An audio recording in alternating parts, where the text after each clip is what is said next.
आरोही अदिति से उसके भाई के बारे में पूछ रही थी, जिससे अदिति के चेहरे पर 12 बज गए थे। वो घबरा गई थी। फिर उसने कहा कि उसका भाई फ्री नहीं रहता, तो उसे मिलने से पहले अपने भाई से पूछना होगा। इसी बात पर आरोही उसे ताना मारते हुए बोली, क्यों? तुम्हारा भाई कोई गुंडा है क्या जो उसे टाइम नहीं मिलता, या फिर वो पूरा टाइम आवारागिरी करता रहता है? अदिति बड़े गुस्से में बोली, आरोही अब बहुत ज्यादा हो रहा है, जबान संभाल कर बात करो।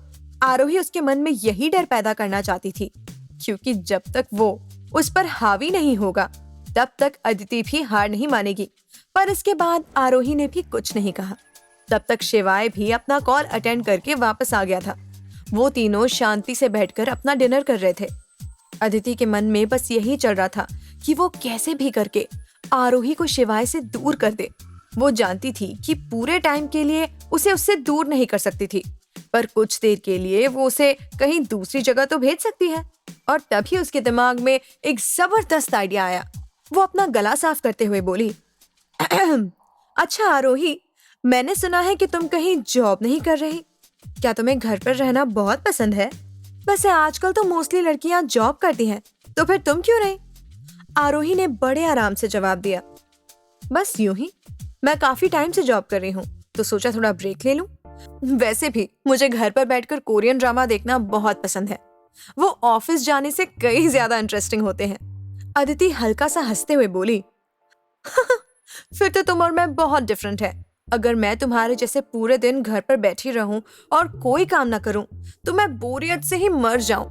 मैं जानती हूँ कि मैं 3 साल से हॉस्पिटल में थी, पर अब मैं जल्द से जल्द ऑफिस जाना शुरू करूंगी, क्योंकि ये मेरी जिंदगी है। मुझे काम करना बहुत पसंद है। आई एम सॉरी, बट मुझे ये सुनकर अजीब लगा कि तुम ऐसी चीजें भी एंजॉय करती हो। आरोही को समझ नहीं आ रहा था कि वो क्या कहना चाहती है। उसने एकदम मासूम सा जवाब दिया, अच्छा ऐसी बात है तो तुम भी मुझे कंपनी दो, हम दोनों साथ में मिलकर कोरियन ड्रामा देखेंगे। वैसे भी आजकल काफी अच्छे कोरियन ड्रामाज आ रहे हैं। अदिति अपनी आंखें रोल करते हुए बोली, कोरियन ड्रामा? सीरियसली? तुम्हें कोरियन समझ में भी आती है? और भला कोरियन ड्रामा कौन देखता है? सो ओवररेटेड। आरोही भी करारा जवाब देती है, ओह हेलो, किसी के सामने मत बोल देना कि कोरियन ड्रामा ओवररेटेड है। तुम्हें क्या पता कि आजकल सब लोग वही देखते हैं, एंड क्या स्टोरी होती है उनकी। मैं तो कोरियन स्टार्स की फैन हूँ, और इंग्लिश सबटाइटल्स नाम की भी चीज होती है इस दुनिया में। अदिति को लगा कि शायद वो इस मामले में आरोही से जीत नहीं सकती, क्योंकि उसने इन 3 सालों में काफी कुछ मिस किया था। तो हो सकता है कि वो जो बोल रही है वो सही हो। उसने कहा, ओके फाइन, पर फिर भी मैं तुम्हारे साथ बैठकर कोरियन ड्रामा नहीं देख सकती, क्योंकि मुझे काम पर जाना होगा। OMG, तुम तो बहुत बहादुर हो। तुम इतनी बड़ी बीमारी से निकलकर वापस काम पर जाना चाहती हो। मानना पड़ेगा, तुमसे ज्यादा एनर्जी मैंने आज तक किसी लड़की में नहीं देखी। तुम तो मेरी इंस्पिरेशन हो अदिति, इंस्पिरेशन। वूहू! इतना बोलकर आरोही उसके लिए क्लैपिंग करने लगी। वो कुछ ज्यादा ही एक्साइटेड लग रही थी। अदिति के लिए ये थोड़ा एम्बैरेसिंग हो गया था। उसे समझ नहीं आ रहा था कि आरोही अचानक से उसके लिए ये सब क्यों बोल रही थी। आसपास के लोग भी आरोही को देखने लगे थे। अरे नहीं, ये तो कुछ भी नहीं। हर लड़की को इंडिपेंडेंट होना चाहिए, तो बस मुझे भी यही मोटिवेशन मिलती है। अदिति थोड़ा सीरियस होकर बोली, मुझे तो ऐसा लगता है कि तुम्हें भी जॉब पर जाना चाहिए। तुम ऐसे इंडिपेंडेंट भी रहोगी और मन भी लगा रहेगा। आरोही ने कहा, हाँ मैंने सोचा तो था, पर शिवाय ने मुझे मना कर दिया। शिवाय ने जब अचानक से अपना नाम सुना तो वो खाते खाते रुक गया और आरोही को देखने लगा। और फिर आरोही ने कुछ गलत भी तो नहीं कहा था। उसने तो असिस्टेंट की जॉब की थी, पर शिवाय ने उसे अपनी इनसिक्योरिटी के चक्कर में जॉब करने से मना कर दिया। शिवाय को समझ में नहीं आया कि उसे इस बात पर कैसे रिएक्ट करना चाहिए। तो वहीं अदिति ने भी उम्मीद नहीं की थी कि आरोही इस पूरी बात के बीच में शिवाय को लेकर आ जाएगी। अब क्योंकि इसमें शिवाय इन्वॉल्व था, तो अदिति ने भी बीच में इंटरफियर करना सही नहीं समझा। वो एकदम चुप हो गई। पर आरोही ने बड़े प्यार से कहा, वैसे तुम इनकी बहुत अच्छी दोस्त हो ना, तो क्या तुम मेरी तरफ से इन्हें मनाने की कोशिश करोगी? क्या पता तुम्हारी बात मान जाए। मेरी तो वैसे भी कोई नहीं सुनते है। मैं कैसे? इतना बोलकर अदिति चुप हो गई। उसे समझ नहीं आया कि उसे शिवाय से आरोही की तरफ से बात करनी चाहिए या नहीं। पर फिर बहुत देर सोचने के बाद उसे एहसास हुआ कि अगर आरोही किसी भी कंपनी में जॉब करने के लिए चली जाती है तो वो सुबह से शाम तक वहीं पर रहेगी और ऐसे में उसे शिवाय के करीब रहने का मौका मिल जाएगा। इसी बात से खुश होकर वो शिवाय से जॉब की बात करने ही वाली होती है, पर उसी वक्त शिवाय ने कहा, अगर आरोही तुम्हें जॉब करने का इतना मन है तो मैं कल तुम्हारे लिए मेरी कंपनी में एक पोजीशन खाली कर दूंगा। मुझे बता दो कि तुम किस में कंफर्टेबल हो, तुम मेरी कंपनी में जॉब कर सकती हो। अदिति ये सुनकर हक्का बक्का रह गई। अगर आरोही शिवाय की कंपनी में ही जॉब करने लग जाएगी तो फिर उन दोनों को एक दूसरे के करीब रहने का बहाना मिल जाएगा। फिर तो वो दोनों कभी एक दूसरे से अलग ही नहीं हो पाएंगे। कहीं ऐसा ना हो कि अदिति का आइडिया बैकफायर कर जाए। अदिति फिर से कुछ बोलने के लिए अपना मुंह खोल ही रही होती है, पर इस बार आरोही ने उसे बीच में ही इंटरप्ट कर दिया। सॉरी, पर मैं आपकी कंपनी में जॉब नहीं करने वाली हूँ। सबको पता है कि मैं आपकी वाइफ हूँ। अगर मैं वहां जॉब करने चली गई तो लोग सोचेंगे कि आप मेरे हस्बैंड हैं, इसलिए मुझे ये जॉब बिना मेहनत के मिल गई। मैं लोगों के लिए गॉसिप टॉपिक नहीं बनना चाहती। आरोही ने जॉब के लिए इसलिए मना कर दिया था क्योंकि वो नहीं चाहती थी कि लोग उसके पीठ पीछे उसकी बुराई करें या फिर उसे अलग नजरिए से देखें।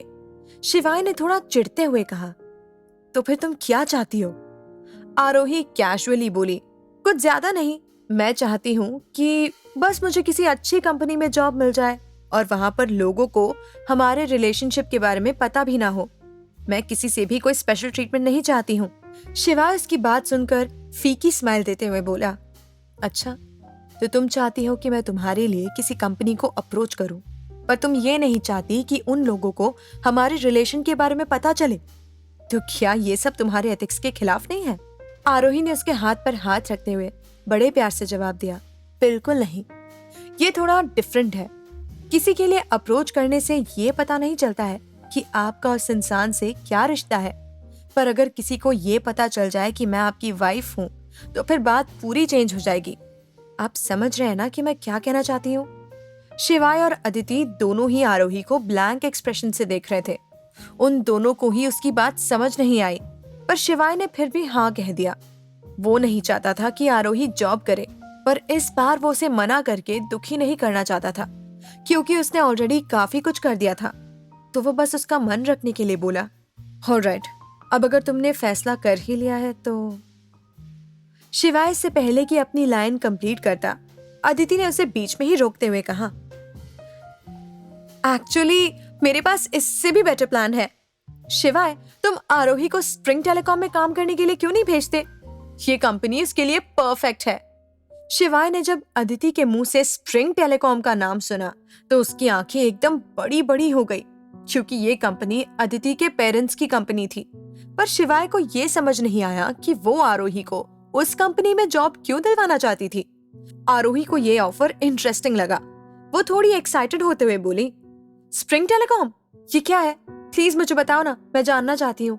क्या मैं यहाँ वाकई में जॉब कर सकती हूँ? जहां तक शिवाय को समझ में आ रहा था, अदिति ये जॉब इसलिए ऑफर कर रही थी क्योंकि वो आरोही को अपनी ऑब्जर्वेशन में रखना चाहती थी, ताकि पीछे से अपना प्लान सक्सेसफुल कर सके।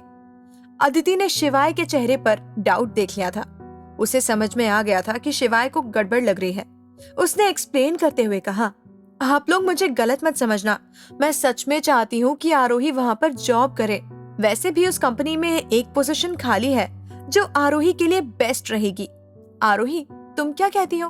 क्या तुम्हें मेरा आइडिया अच्छा नहीं लगा? एंड डोंट वरी, वो मेरे पेरेंट्स की ही कंपनी है, तो तुम्हें बिल्कुल भी प्रॉब्लम नहीं होगी। आरोही ने जब सुना कि स्प्रिंग टेलीकॉम अदिति के पेरेंट्स की कंपनी है तो उसे एक अपॉर्चुनिटी दिखाई दी। अगर वो उस कंपनी में काम करने जाएगी तो वो उन दोनों भाई बहन के खिलाफ ज्यादा से ज्यादा सबूत जुटा पाएगी।